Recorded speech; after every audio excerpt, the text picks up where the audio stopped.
Eu penso que a gente deve trabalhar com a ideia que história não é passado. Muita gente acha que história é decorar, que é uma coisa que já foi, que já acabou, mas eu sempre comprovo que o nosso presente está cheio de passado.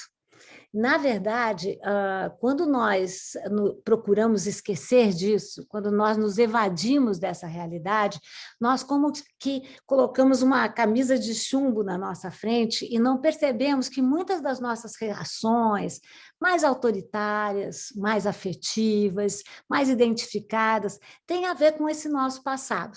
Então, eu penso que a história é uma categoria do entendimento do mundo afetivo que nos rodeia, né? E que a gente tem que combater essa noção muito quadradinha, né, da história como uma ciência do passado. A história que nós temos nas escolas, ainda infelizmente, na minha opinião, é muito factual. Nós fizemos uma pesquisa na minha universidade sobre o que as crianças entendiam sobre história. E aparecia uma resposta que é até divertida. História é é composta por uma série de montanhas, algumas pessoas e as suas casas. Então, eu falei, gente, nós temos que melhorar essa ideia.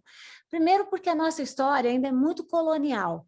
Ou seja, nós ainda somos muito ligados a uma história profundamente europeia. Eu não estou dizendo que nós não temos passados europeus, mas nós temos não só passados europeus, nós temos que pensar numa história mais inclusiva, uma história dos povos africanos, né, que tiveram que entrar no Brasil compulsoriamente, e nunca podemos esquecer que o Brasil foi o último país a abolir a escravidão. Precisamos pensar numa história indígena, né, porque o país é todo formado por indígenas. Precisamos pensar numa história que seja também da história dos povos orientais que chegaram ao Brasil, sobretudo no final do século XIX.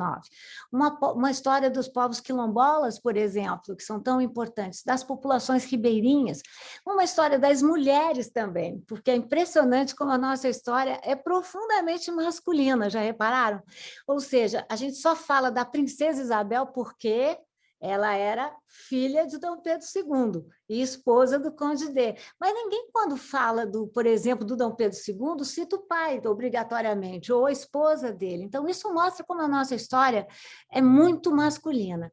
Bom, a história, da maneira como eu estou contando para vocês que ela se organiza, ela é um sintoma da nossa sociedade maior, que também é uma sociedade que se quer muito europeia, é uma sociedade muito marcada por um machismo, é uma história que não é uma sociedade que não é inclusiva. Nós temos várias provas, mas eu acho que o Brasil vai mudando, e vai mudando nesse sentido, e as escolas estão mudando.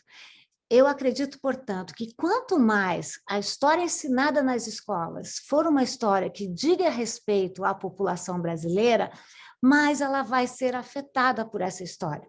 Quanto mais a gente fizer uma história só europeia, tão longínqua, eu tenho medo que não afete. Muitos alunos me perguntam por que a gente conta uma história da Grécia e de Roma? Eu acho uma boa pergunta. Outros me perguntam assim, por que eu tenho que estudar a queda da Bastilha na França se eu não tenho chance de ir para a França? Talvez a gente tenha que estudar mais as histórias que nos falam a respeito, que mexem com a nossa alma e mexem com o nosso afeto. Aí sim eu acho que a história vai mexer com o coração e as mentes de todos os nossos alunos e dos pais dos alunos e dos professores também. No Brasil, nós falamos tanto dos outros, né? Falamos do racismo contra os negros, devemos falar, essa é uma questão importantíssima da nossa agenda, nós não teremos uma democracia enquanto formos tão racistas, mas eu penso que não há como falar do racismo sem falar da branquitude. Ou seja, quem produz a inferioridade, como diz o Frantz Fanon, são as populações brancas. E mais ainda, a branquitude vira régua e compasso no Brasil. Tanto é régua e compasso que ela é uma métrica como se ela fosse neutra, por vezes até transparente. Vamos falar de outros exemplos do que nós já usamos aqui. Por exemplo, a questão da beleza. As nossas crianças convivem com crianças negras, e a gente não pode esquecer que 56,4% da população brasileira é composta por pretos e pardos, conforme o IBGE. Mas o que acontece na nossa sociedade? Quando um professor, um pai fala que cabelo lindo, olha, é tão liso o seu cabelo, é tão sedoso o seu cabelo, o que ele está falando? Está falando que boa parte dessa classe não tem esse modelo de beleza. Quando nós dizemos para as nossas crianças negras, pretas e pardas, que elas não podem ser anjos, porque os anjos são brancos, o que nós estamos dizendo com isso? Nós estamos dizendo que essas pessoas não são capazes de serem brancos e não podem almejar serem brancos. Quando nós mostramos só personagens brancos, o que é que nós estamos dizendo? Que foi a população branca que atuou, que fez, e que a população negra, a população indígena foi sempre passiva. Nada disso é verdade, né? Eu pesquiso branquitude, eu pesquiso racismo, porque eu acho que, como branca que eu sou, eu tenho que estudar as teorias que foram criadas, concebidas pelas populações brancas, que foram o racismo, o branqueamento, a teoria da democracia racial, a meritocracia, que é a mesma conversa para boi dormir, que meritocracia é que nem corrida de 100 metros, ou seja, uma parte da população começa 50 metros na frente e outra 50 metros atrás. Essas são conversas criadas pela branquitude. A branquitude é um lugar social, é um lugar de privilégio, e é preciso que a gente comece a falar disso nas escolas. Eu fiz uma pesquisa, não há livros sobre o tema da branquitude para o ensino fundamental e médio. O que é esse silêncio? É uma ideologia, é uma forma de imposição pelo silêncio, que ela é muitas vezes mais eficaz do que o barulho.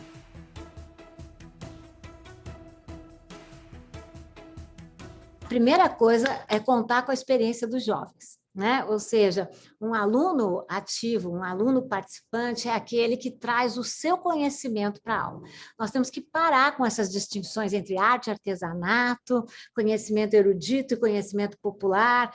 Todas essas divisões fazem o quê? Expulsam essa população que tem um pensamento crítico, que tem uma vivência crítica nesse mundo, tem uma experiência crítica. Quanto mais a escola for olímpica, né? Ficar numa torre de marfim, ficar com currículos muito fechados e currículos muito afastados da experiência do aluno, eu acho que a gente está incentivando pouco o pensamento crítico. Eu não acho, isso precisa ficar bem claro, que a gente não deve ampliar o vocabulário, ampliar essas experiências, mas eu penso que a gente tem que incluir a experiência dos alunos também. Acho também que para produzir pensamento crítico, tanto o corpo docente como o corpo discente tem que praticar a escuta, né? Eu costumo diferenciar a ideia de ouvir e de escutar. Ouvir, na minha opinião, é uma capacidade biológica, que quase todos nós temos, não todos, infelizmente. Já escutar, é uma opção cultural, política e econômica. Eu defendo a abertura da escuta, né? Ou seja, de lado a lado. Se nós não pudermos escutar, se nós não formos acolhedores em relação ao pensamento do outro, por que é que os estudantes têm que ser acolhedores em relação ao nosso pensamento? Terceira, não é solução para o pensamento crítico, mas terceira sugestão para o pensamento crítico: o diálogo.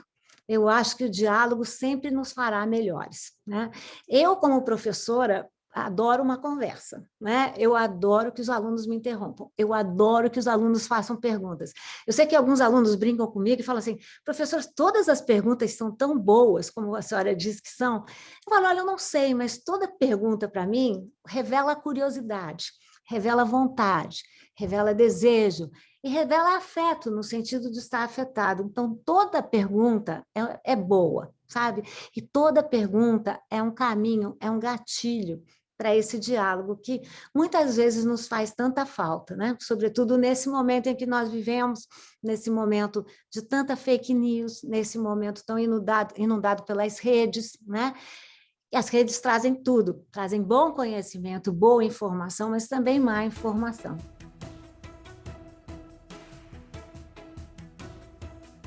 Como é que a gente faz, né, para ter essa escuta ativa, né, para engajar as pessoas nessa escuta? Eu acho que é abertura para com o outro. Quando eu falo de abertura para com o outro, eu penso num conceito que vem de um filósofo francês que eu gosto muito, que se chama Rousseau. O Rousseau trabalhou com o conceito de alteridade. Qual é a diferença entre alteridade e diferença? Porque muitas vezes as pessoas falam assim, eu adoro a diferença, eu me amarro na diferença. Mas as pessoas, quando ficam nessa história de diferença, não percebem que muitas vezes estão separando eu do outro. Ou seja, você vai aprender o outro por um lado meio exótico, né? Por um lado bonitinho, mas o que é alteridade para valer?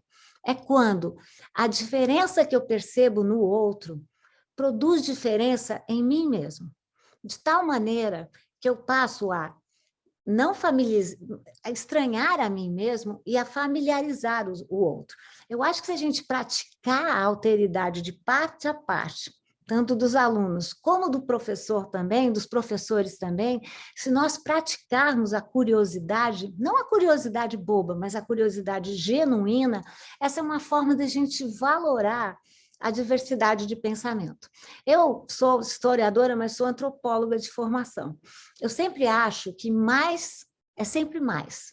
Ou seja, quanto mais diferença nós tivermos, quanto mais experiências nós tivermos, mais nós vamos enriquecer o nosso pensamento, mais o nosso pensamento será potencial, pura potência, porque as pessoas falam de lugares diferentes, as pessoas trazem a experiência do deslocamento, que é fundamental. Se eu estou sempre tão bem colocada no meu espaço, eu não tenho por que conhecer o outro. A insegurança do deslocamento, a fragilidade do deslocamento faz com que a gente, de alguma maneira, quase procurando se segurar, que a gente entre em contato com mais experiências. E a gente não dá conta disso, né? Olha, vejamos lá, no ambiente dos jornalistas, a experiência de ter cotas no jornalismo fez o quê? Fez com que os jornais tivessem pautas mais amplas. Na universidade onde eu trabalho, a experiência de cotas fez com que o nosso currículo, que era muito branco, se abrisse. Você acredita que eu dei, durante anos da minha vida, um curso chamado História do Pensamento Brasileiro, e não tinha uma pessoa negra e não tinha uma mulher? Como assim? Né? Ou seja, e quando essas pessoas, quando o ativismo chega à universidade, quando a diferença chega à universidade, tem um valor, tem uma qualidade fundamental, quase heurística, né? Qual é essa qualidade? Você tensiona um currículo que nasceu morto, e você produz, então, um currículo que diga mais respeito, não só ao outro, mas a você também. Essa é o que eu chamo de abertura para o outro, de abertura genuína para o outro. Como é que a gente faz isso no ambiente virtual? Da mesma maneira. Eu sou uma pessoa que entrei nas redes mais no contexto de 2018, das eleições de 2018. Achei que eu tinha que sair do meu ambiente fechado da universidade e enfrentar o ambiente maior das redes. Bom, eu estranhei muito, porque na universidade você não tem esse embate que nós temos. A primeira vez que eu recebi umas caveiras, um caps lock, umas bombas, eu falei, gente, do que é que se trata, né?